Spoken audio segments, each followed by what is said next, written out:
This is Josephine, and she's my daughter, and it's her birthday today.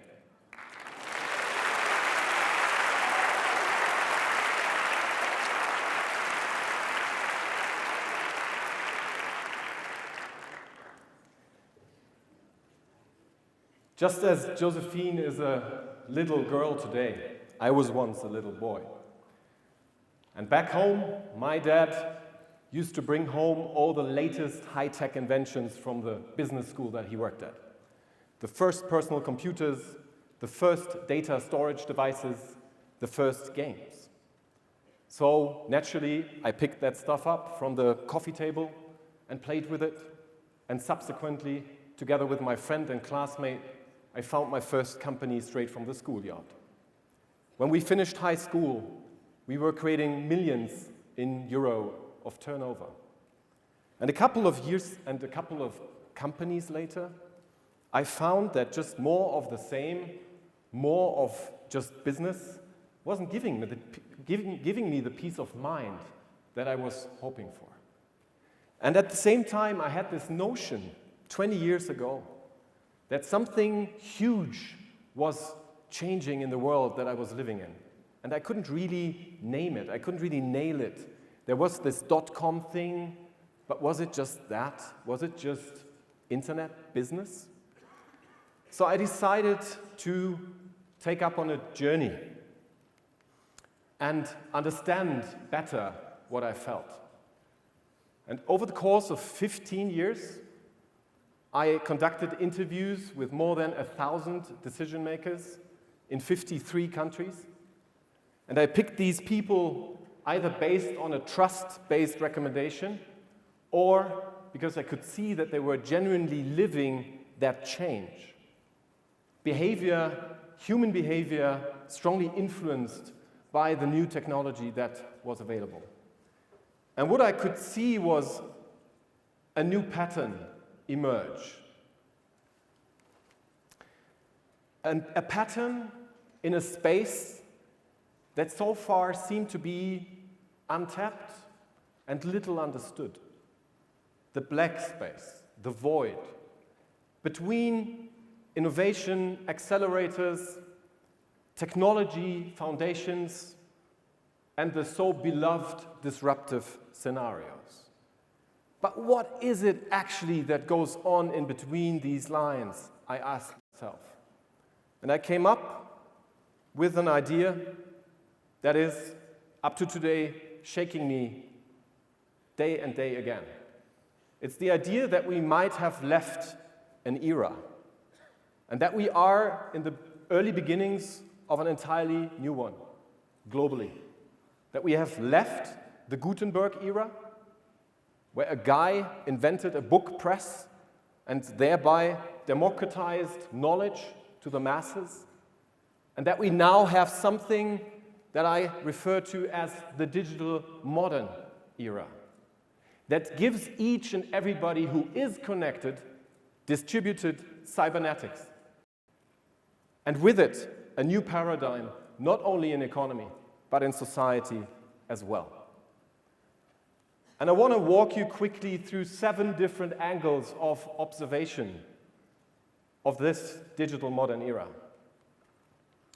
And let's start with the obvious. Let's start with the new media. When that guy invented the book press, what you see flying over here was new media, right? So what we refer to as new media today, the internet, social platforms, messengers, that phenomenon isn't that new. And I don't want to educate you guys on how to use that stuff. You do all know it. But have we understood truly what it does to us when we enter a search engine interface and it suggests to us what we might have been looking for? Have we realized what it does to us when we touch our phones 1,500 times a week on average? Let me tell you this. There are several jurisdictions on this planet that are officially recognizing this device now as a organ of the human body, with all the consequences implied. Think about it, or even better, feel about it. Next time you approach a red traffic light, try not to grab for that phone.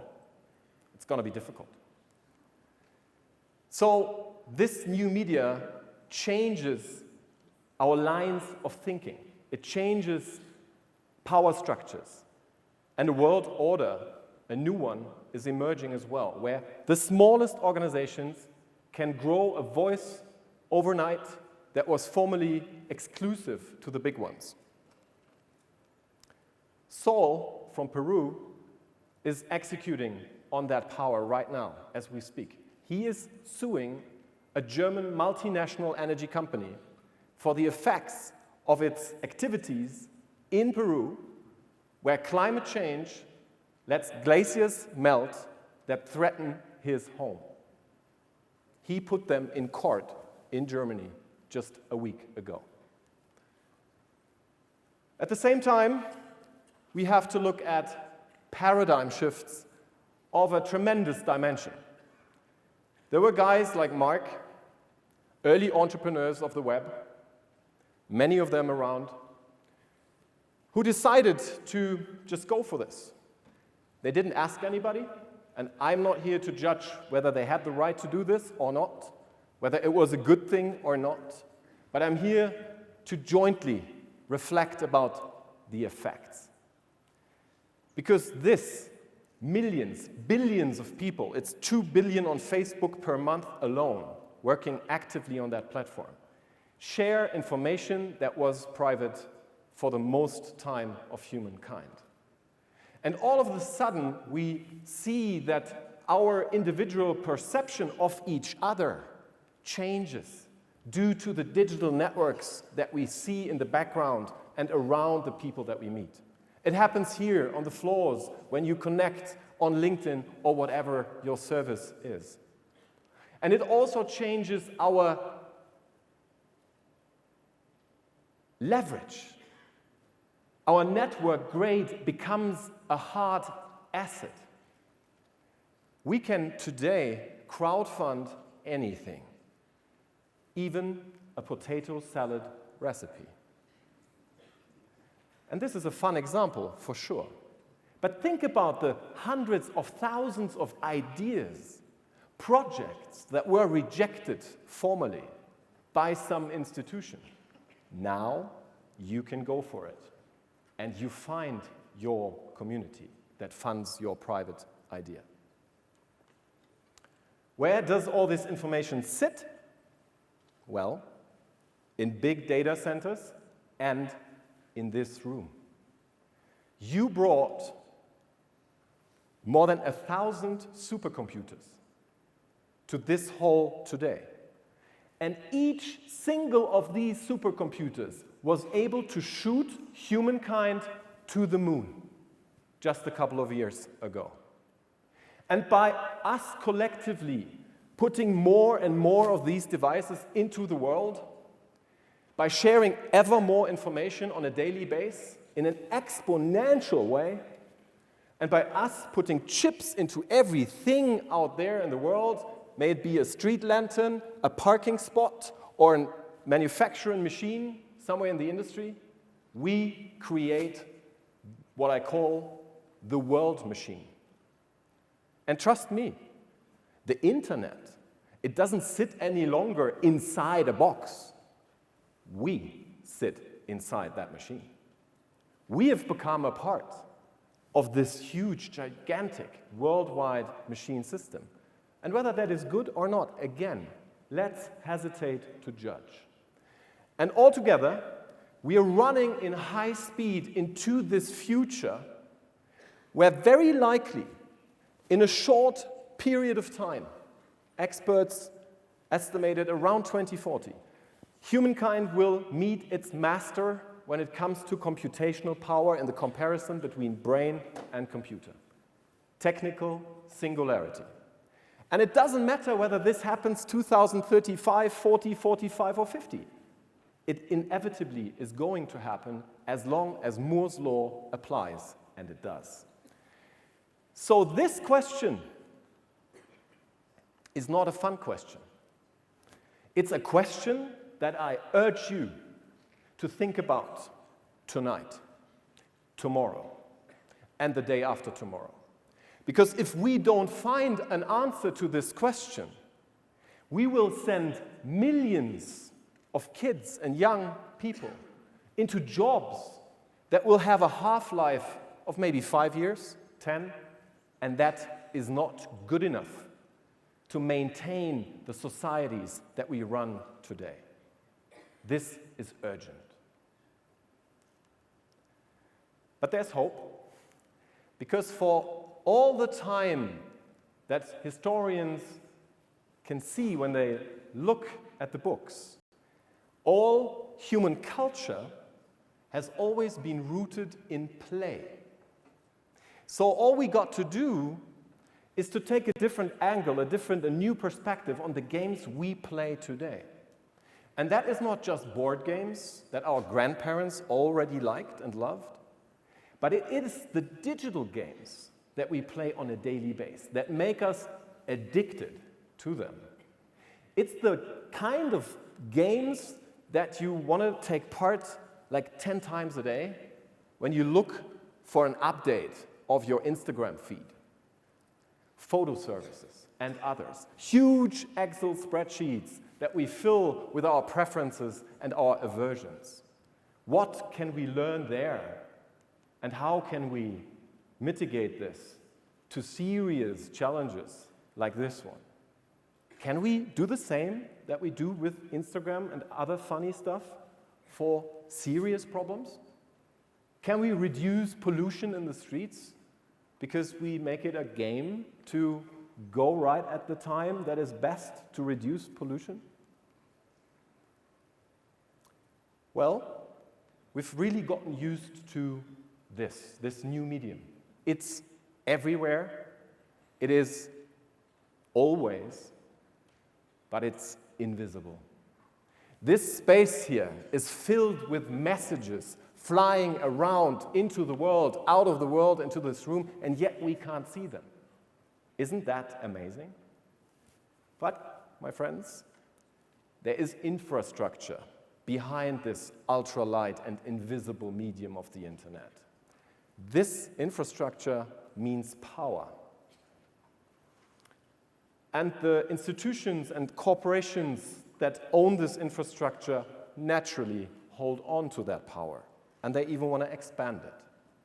And yet, there's something happening right now as we speak that is really thrilling me.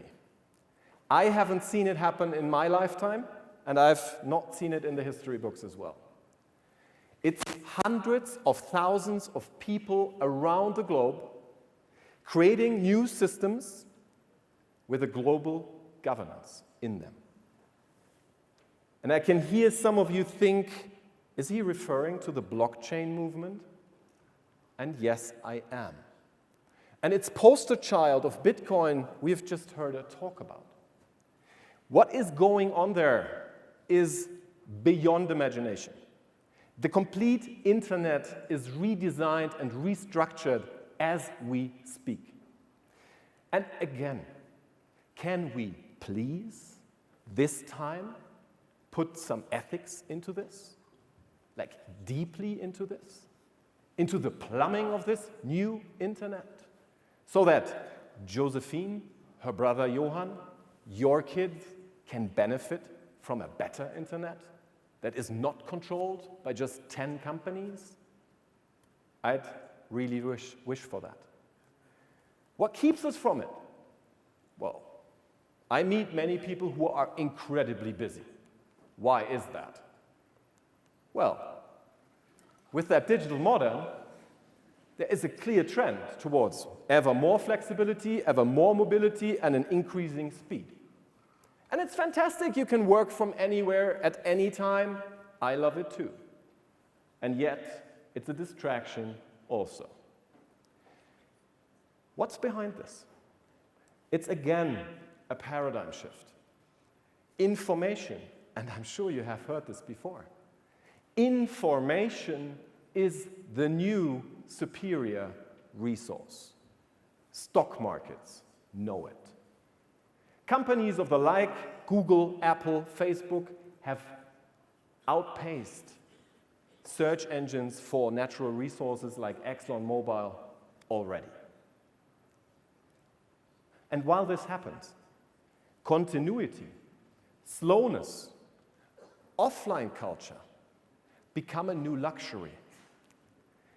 And maybe it would be a good idea to remember that we, all of us, are not yet robots, and we can still execute a privilege that is exclusive to the human being. And sometimes, just take a breath, a conscious breath, a breath in silence. Because then you feel yourself, and then you can feel others. And then you can feel that movement that is going on around the world, and that doesn't leave any stone untouched. Do we really talk about this enough yet? I doubt it. And yet we should. And there is one group in society, obviously, that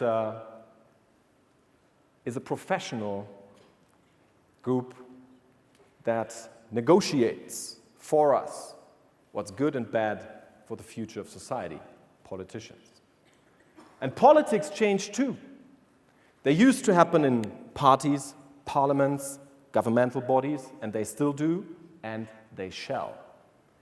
Yet, and again, there is the social media sphere. I think of it as a sixth continent. And there, politics are made as well. This guy, a friend of mine, the former mayor of Reykjavik, he understood it very early. Others do it too. People we don't know. And I think that's a problem. This guy is running a company out of the UK that is massively influencing foreign elections. And they use a technique that has a very honest name: psychometric targeting. And let me be just very brief. I do not want to be anybody's target. And I recommend you shouldn't too. So, our collective challenge here is to make sure we don't lose anybody. You are all super tech savvy, you're interested, but how about your grandmother? How about your neighbor, the baker, the guy who repairs the car? Are they on the conversation? Are they following TEDx already? If not, I suggest they do. Concluding, what we need is no more nitty-gritty, no more floor talk. It's a new deal between new technology and humankind, nothing less. And to be able to get there, we really need to open big boxes, like our idea of future jobs, our positioning on AI and algorithms, our imagination of digital citizenship, cryptocurrencies, and maybe even of a purpose beyond human labor. I found a place where we can experiment with these ideas on a national level. It's a tiny country, the Principality of Liechtenstein, nestled in between Austria and Switzerland in Europe. It's got 38,000 citizens, so very short ways. And you're all invited to take a look at that sandbox. Hook up through the web, and let's have a dialogue about it. But at the end of the day, I think wherever we are, what we really need to take care of now is to make sure that we don't see technology just run away with our ideas. We should get back that mandate to design our identity, to design our society, ourselves. And therefore, we need to have a good conversation that is focused on love. Thank you very much.